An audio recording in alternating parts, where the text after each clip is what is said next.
IPhone 16 উন্মোচনের পরপরই দুটি পুরনো মডেলের উৎপাদন বন্ধের ঘোষণা দিল অ্যাপল। মডেলগুলো হলো আইফোন 14 এবং আইফোন 14 প্লাস।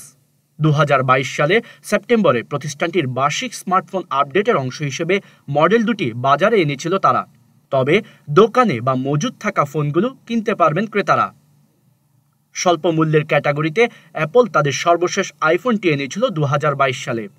এই সংস্করণটিকে তৃতীয় প্রজন্মের আইফোন এসি হিসেবেই অধিক পরিচিত।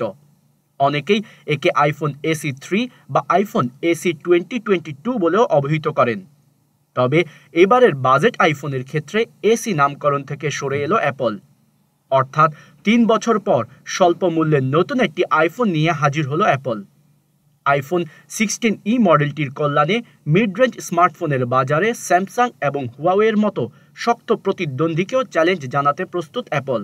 বিশেষ করে অ্যাপল ইন্টেলিজেন্স প্ল্যাটফর্মের সাপোর্ট সমৃদ্ধ নতুন এই আইফোনটিতে অনায়াসেই ব্যবহার করা যাবে অ্যাপলের আকর্ষণীয় সব এআই ফিচার।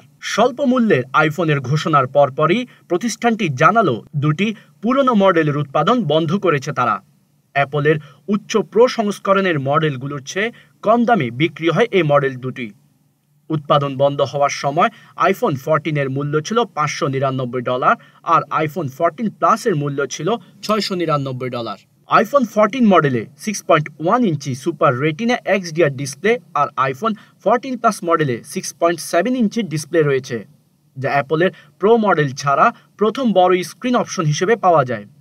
পূর্ববর্তী বছরগুলোর মতো আইফোন 14 মিনি তৈরি করেনি অ্যাপল, কারণ ছোট 5.4 ইঞ্চি স্ক্রিন মডেলের পরিবর্তে বড় আইফোন 14 প্লাস মডেলটি নিয়ে এসেছিল কোম্পানিটি। এই দুই মডেলেই A15 বায়োনিক চিপসেট রয়েছে, যা আইফোন 13-এ প্রথমবারের মতো যুক্ত করা হয়েছিল।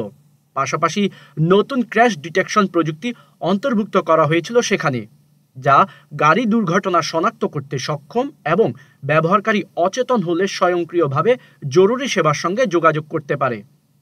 এছাড়া ইমার্জেন্সি SOS ভিয়া স্যাটেলাইট ফিচারও যুক্ত করা ছিল সেখানে, যা সেলুলার বা ওয়াইফাই কানেক্টিভিটি ছাড়াই বিপদগ্রস্ত এলাকার ব্যবহারকারীদের জরুরি সেবার সঙ্গে যোগাযোগ করিয়ে দিতে পারত।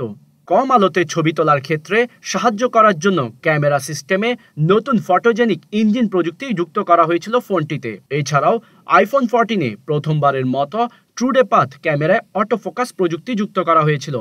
এটি সেলফি এবং ভিডিও কলের জন্য চিত্রের স্পষ্টতা আরও বাড়িয়েছে। অ্যাপল এর আগে কখনোই 1 বছর মাঝামাঝি সময়ে একটি প্রধান আইফোন মডেল উৎপাদন বন্ধ করেনি। এখন আইফোন 14 এবং আইফোন 14 প্লাসের স্থান নেবে নতুন কোনো মডেল, যা প্রযুক্তিগত দিক থেকে আরও উন্নত এবং নতুন ফিচার সম্বলিত হবে।